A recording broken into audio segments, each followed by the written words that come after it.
अथ श्री हरिस्तोत्रम्। जगज्जालपालं चलत्कण्ठमालं शरच्चन्द्रभालं महादैत्यकालं नभो नीलकायं दुरावारमायं सुपद्मासहायं भजेऽहं सदाम्भोधिवासं गलत्पुष्पहासं जगत्सन्निवासं शतादित्यभासं गदाचक्रशस्त्रं लसत्पीतवस्त्रं हसच्चारुवक्त्रं भजेऽहं रमाकण्ठहारं श्रुतिव्रातसारं जलान्तर्विहारं धराभारहारं चिदानन्दरूपं मनोज्ञस्वरूपं धृतानेकरूपं भजेऽहं जराजन्महीनं परानन्दपीनं समाधानलीनं सदैवानवीनं जगज्जन्महेतुं सुरानीककेतुं त्रिलोकैकसेतुं भजेऽहं कृताम्नाय गानं खगाधीशयानं विमुक्तेर्निदानं हरारातिमानं स्वभक्तानुकूलं जगद्वृक्षमूलं निरस्तार्थशूलं भजेऽहं समस्तामरेशं द्विरेफाभकेशं जगद्बिम्बलेशं हृदाकाशदेशं सदा दिव्यदेहं विमुक्ताखिलेऽहं सुवैकुण्ठगेहं भजेऽहं सुरालिबलिष्ठं त्रिलोकीवरिष्ठं गुरूणां गरिष्ठं स्वरूपैकनिष्ठं सदा युद्धधीरं महावीरवीरं महाबोधितीरं भजेऽहं रमावामभागं तलानग्रनागं कृताधीनयागं गतारागरागं मुनीन्द्रैः सुगीतं सुरैः सम्परीतं गुणौधैरधीतं भजेऽहं इदं यस्तु नित्यं समाधाय चित्तं पठेदष्टकं कण्ठहारं मुरारेः स विष्णोर्विशोकं ध्रुवं याति लोकं जराजन्मशोकं पुनर्विन्दते नो जगज्जालपालं चलत्कण्ठमालं शरच्चन्द्रभालं महादैत्यकालं नभो नीलकायं दुरावारमायं सुपद्मासहायं भजेऽहं सदाम्भोधिवासं गलत्पुष्पहासं जगत्सन्निवासं शतादित्यभासं गदाचक्रशस्त्रं लसत्पीतवस्त्रं हसच्चारुवक्त्रं भजेऽहं रमाकण्ठहारं श्रुतिव्रातसारं जलान्तर्विहारं धराभारहारं चिदानन्दरूपं मनोज्ञस्वरूपं धृतानेकरूपं भजेऽहं जराजन्महीनं परानन्दपीनं समाधानलीनं सदैवानवीनं जगज्जन्महेतुं सुरानीककेतुं त्रिलोकैकसेतुं भजेऽहं कृताम्नाय गानं खगाधीशयानं विमुक्तेर्निदानं हरारातिमानं स्वभक्तानुकूलं जगद्वृक्षमूलं निरस्तार्थशूलं भजेऽहं समस्तामरेशं बलिष्ठं द्विरेफाभकेशं जगद्बिम्बलेशं हृदाकाशदेशं सदा दिव्यदेहं विमुक्ताखिलेहं सुवैकुण्ठगेहं भजेऽहं भजेऽहं सुरालिबलिष्ठं त्रिलोकीवरिष्ठं गुरूणां गरिष्ठं स्वरूपैकनिष्ठं सदा युद्धधीरं महावीरवीरं महाबोधितीरं भजेऽहं भजेऽहं रमावामभागं तलानग्रनागं कृताधीनयागं गतारागरागं मुनीन्द्रैः सुगीतं सुरैः सम्परीतं गुणौधैरधीतं भजेऽहं भजेऽहम् इदं यस्तु नित्यं समाधाय चित्तं पठेदष्टकं कण्ठहारं मुरारेः स विष्णोर्विशोकं ध्रुवं याति लोकं जराजन्मशोकं पुनर्विन्दते नो जगज्जालपालं चलत्कण्ठमालं शरच्चन्द्रभालं महादैत्यकालं नभो नीलकायं दुरावारमायं सुपद्मासहायं भजेऽहं भजेऽहं सदाम्भोधिवासं गलत्पुष्पहासं जगत्सन्निवासं शतादित्यवासं गदाचक्रशस्त्रं लसत्पीतवस्त्रं हसच्चारुवक्त्रं भजेऽहं भजेऽहं रमाकण्ठहारं श्रुतिव्रातसारं जलान्तर्विहारं धराभारहारं चिदानन्दरूपं मनोज्ञस्वरूपं धृतानेकरूपं भजेऽहं भजेऽहं जराजन्महीनं परानन्दपीनं समाधानलीनं सदैवानवीनं जगज्जन्महेतुं सुरानीककेतुं त्रिलोकैकसेतुं भजेऽहं भजेऽहं कृताम्नायगानं खगाधीशयानं विमुक्तेर्निदानं हरारातिमानं स्वभक्तानुकूलं जगद्वृक्षमूलं निरस्तार्थशूलं भजेऽहं भजेऽहं समस्तामरेशं द्विरेफाभकेशं जगद्बिम्बलेशं हृदाकाशदेशं सदा दिव्यदेहं विमुक्ताखिलेऽहं सुवैकुण्ठगेहं भजेऽहं भजेऽहं सुरालिबलिष्ठं त्रिलोकीवरिष्ठं गुरूणां गरिष्ठं स्वरूपैकनिष्ठं सदा युद्धधीरं महावीरवीरं महाबोधितीरं भजेऽहं भजेऽहं रमावामभागं तलानग्रनागं कृताधीनयागं गतारागरागं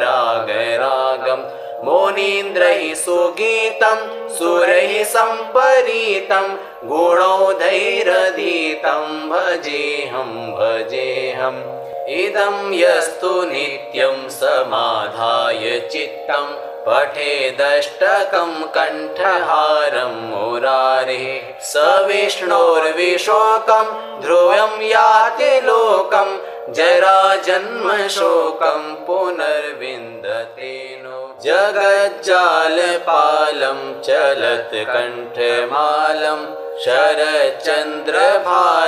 महादैत्यकालं नभो नीलकायं दुरावारमायं सुपद्मासहायं भजेऽहं भजेऽहं सदाम्भोधिवासं गलत्पुष्पहासं जगत्सन्निवासं शतादित्यवासं गदाचक्रशस्त्रं लसत्पीतवस्त्रं हसच्चारुवक्त्रं भजेऽहं भजेऽहं रमाकण्ठहारं श्रुतिव्रातसारं जलान्तर्विहारं धराभारहारं चिदानन्दरूपं मनोज्ञस्वरूपं धृतानेकरूपं भजेऽहं भजेऽहं जराजन्महीनं परानन्दपीनं समाधानलीनं सदैवानवीनं जगज्जन्महेतुं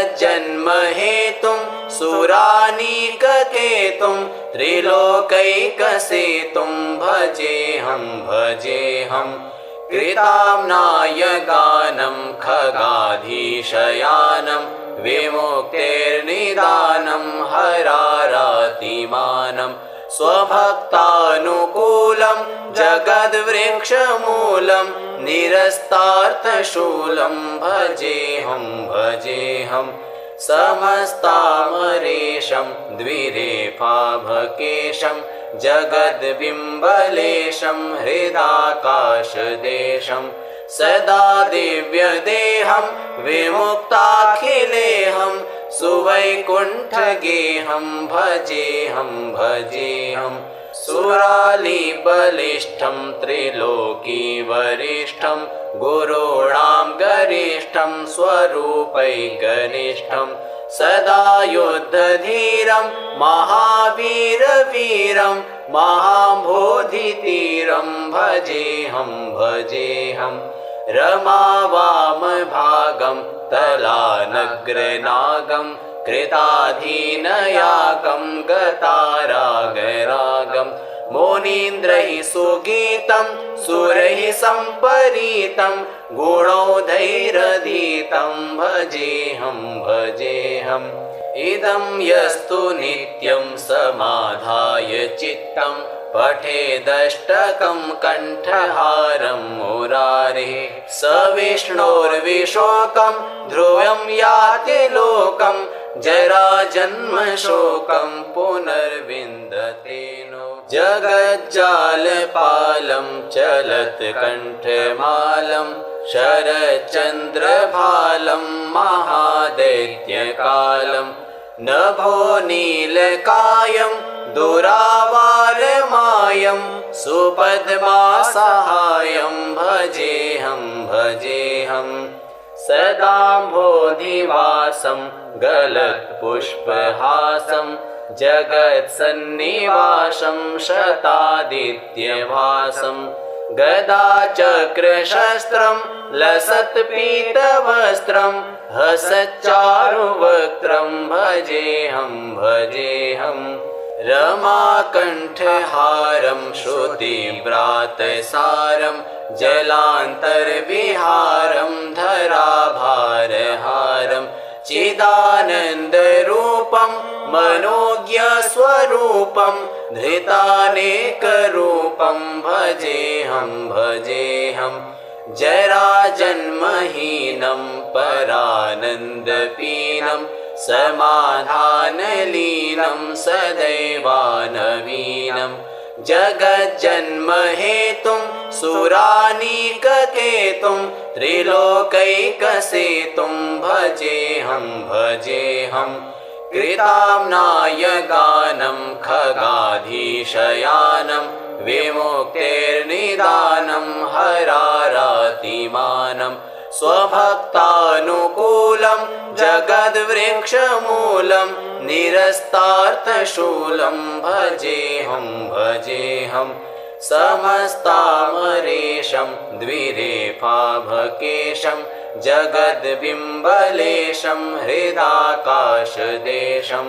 सदा दिव्यदेहं विमुक्ताखिलेऽहं सुवैकुण्ठगेहं भजेऽहं भजेऽहं सुरालिबलिष्ठं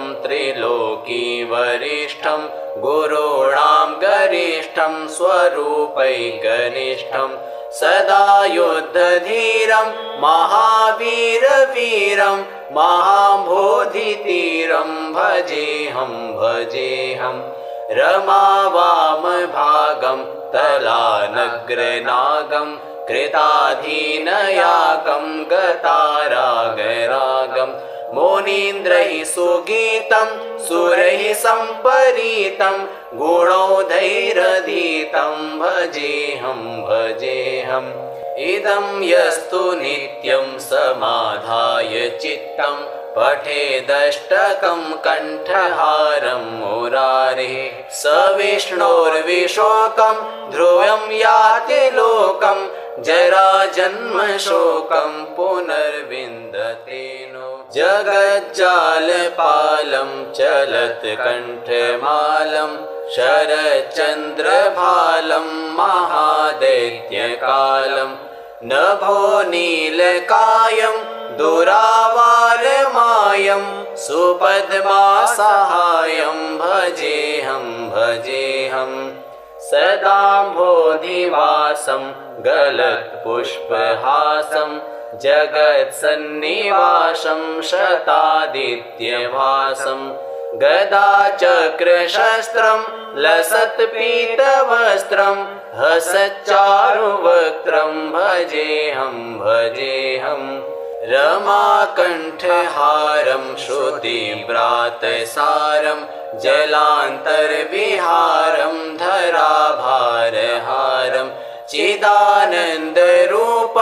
मनोज्ञस्वरूपं धृतानेकरूपं भजेऽहं भजेऽहं जराजन्महीनं परानन्दपीनं समाधानलीनं सदैवानवीनं जगज्जन्महेतुं सुरानीककेतुं त्रिलोकैकसेतुं भजेऽहं भजेऽहं कृताम्नायगानं खगाधीशयानं विमुक्तेर्निदानं हरारातिमानं स्वभक्तानुकूलं जगद्वृक्षमूलं निरस्तार्थशूलं भजेऽहं भजेऽहं समस्तामरेशं द्विरेफाभकेशं जगद्बिम्बलेशं हृदाकाशदेशं सदा दिव्यदेहं विमुक्ताखिलेऽहं सुवैकुण्ठगेहं भजेऽहं भजेऽहं सुरालिबलिष्ठं त्रिलोकीवरिष्ठं गुरूणां गरिष्ठं स्वरूपैकनिष्ठं सदा युद्धधीरं महावीरवीरं महाबोधितीरं भजेऽहं भजेऽहं रमावामभागं तलानग्रनागं कृताधीनयागं गतारागरागं मुनीन्द्रैः सुगीतं सुरैः सम्परीतं गुणौधैरधीतं भजेऽहं भजेऽहम् इदं यस्तु नित्यं समाधाय चित्तं पठेदष्टकं कण्ठहारं मुरारेः स विष्णोर्विशोकं ध्रुवं याति लोकं जराजन्मशोकं पुनर्विन्दते नो।